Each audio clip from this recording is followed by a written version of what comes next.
While studying the Hadiths, I came across several instances that assert that some of Muhammad's alleged revelations were in response to requests from some of his companions. Will you tell us about them? Hundreds of millions of the followers of Muhammad are under the impression that every single verse in the Quran was revealed for Muhammad. They have no idea and would be astounded to find out that they have not been appraised of the fact that many very important verses were revealed at the request of or the benefit for some of Muhammad's companions, wives, or followers. Their religious leaders refrain from informing them lest they become curious and try to investigate further.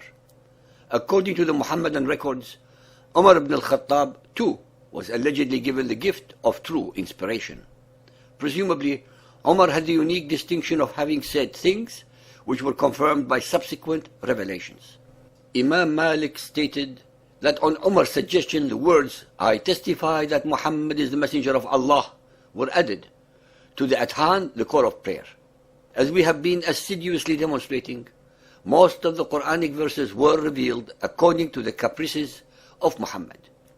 In these 2 chapters, I shall make plain to you the remarkable fact that others were also instrumental.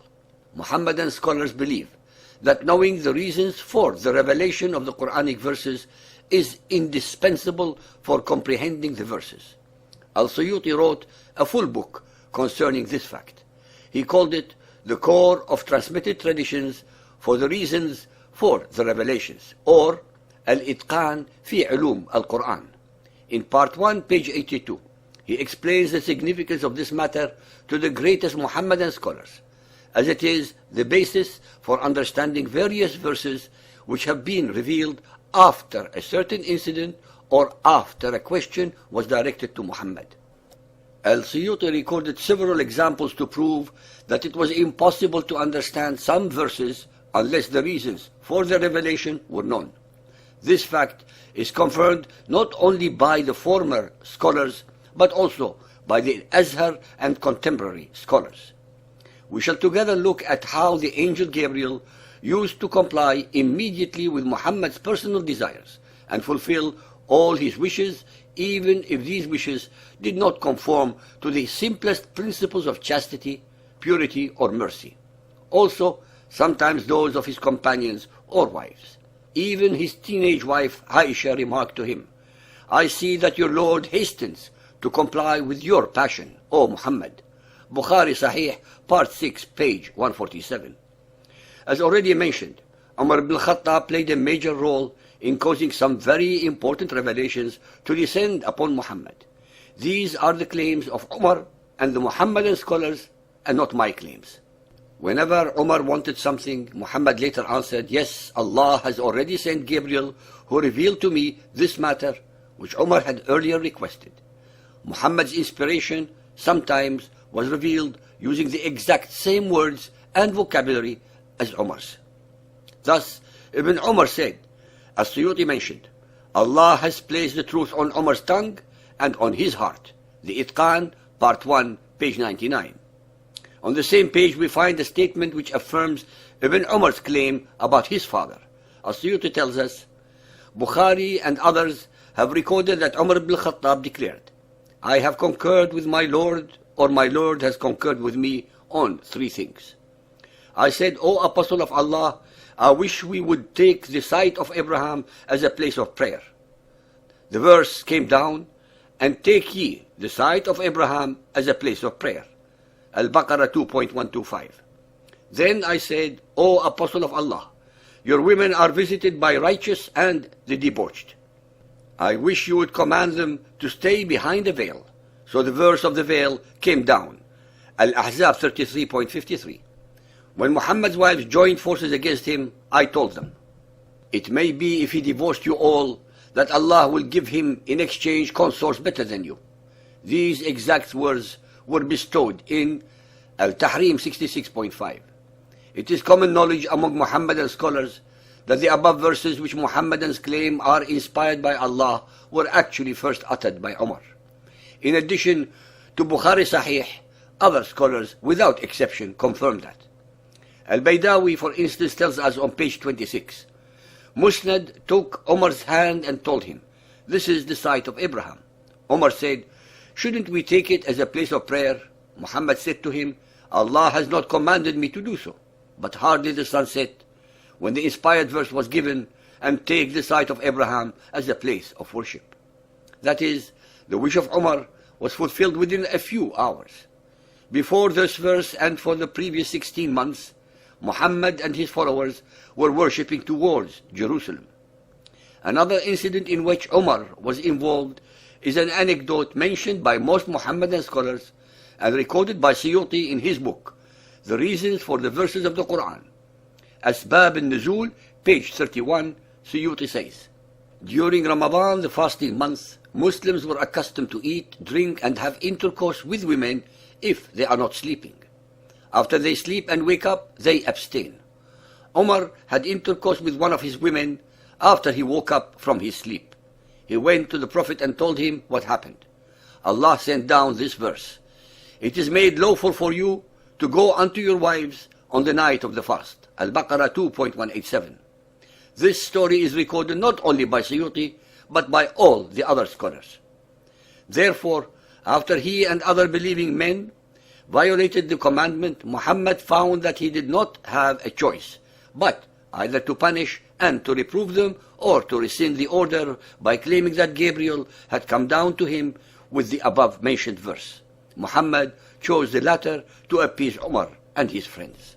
Al-Suyuti's Itqan, Book 2, page 100. A Jew encountered Umar ibn al-Khattab and told him, "Gabriel, whom your prophet mentions, is our foe." Umar said, "Who is an enemy to Allah and his angels and his messengers, to Gabriel and Michael, to Allah is an enemy to the disbelievers." This statement was later revealed word for word to Muhammad, Al-Baqarah 2.98, and became a verse in the Quran. Yet these incidents did not involve Umar only. Ibn Maktoum, for instance, who was a blind man and one of Muhammad's companions, was another person to whom Bukhari referred. In part 6, page 227, Bukhari conveys the following episode. When this verse came, "Not equal are those believers who sit at home and are not wounded, and those who strive and fight in the cause of Allah." Al-Nisa 4.95, Muhammad said, "Summon Zayd and let him sit down." Then he told him, "Write," and he dictated the above verse to him. Umar bin Maktoum, who was blind, was sitting behind the Prophet. Ibn Maktoum said, "O Apostle of Allah, I am a blind man. How can I go to fight? I have a handicap." Then the following phrase was added to the above-mentioned verse, "other than those who have a handicap." Part 6, page 227. It is as if Allah only realized the unreasonableness of his command after Umar ibn Maktoum pointed it out to him. Then Allah revealed the additional phrase. Muhammad asked Zayd to rewrite the verse and to include the addition. This episode has been recorded not only by Bukhari, but by other scholars. It is obvious, dear listeners or readers, that Muhammad did not have to pretend that Allah had revealed this additional phrase to him, because it is implicitly understood. If Allah were the same as the God of Israel and Jesus, he would have revealed these words as part of the verse from the very beginning. Allah would not have needed to learn from Muhammad's friend in order to change his opinion or to alter the verse. We now address the case of Abdullah ibn Sa'd. In Asbab al-Nuzul, page 120-121, Al-Suyuti writes, Abdullah bin Sa'd used to write for the Prophet, like Zayd. When the Prophet dictated, "Allah is oft mighty and oft wise," he would write instead, "Allah is oft forgiving and compassionate."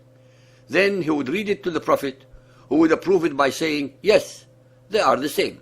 Ibn Sa'd relinquished Islam and returned to the Quraysh, saying, "If Allah has inspired Muhammad, he has also inspired me. If Allah sends down his revelation to him, he also sends it to me." Muhammad said, "Oft mighty, oft wise," and I said, "Oft forgiving, compassionate."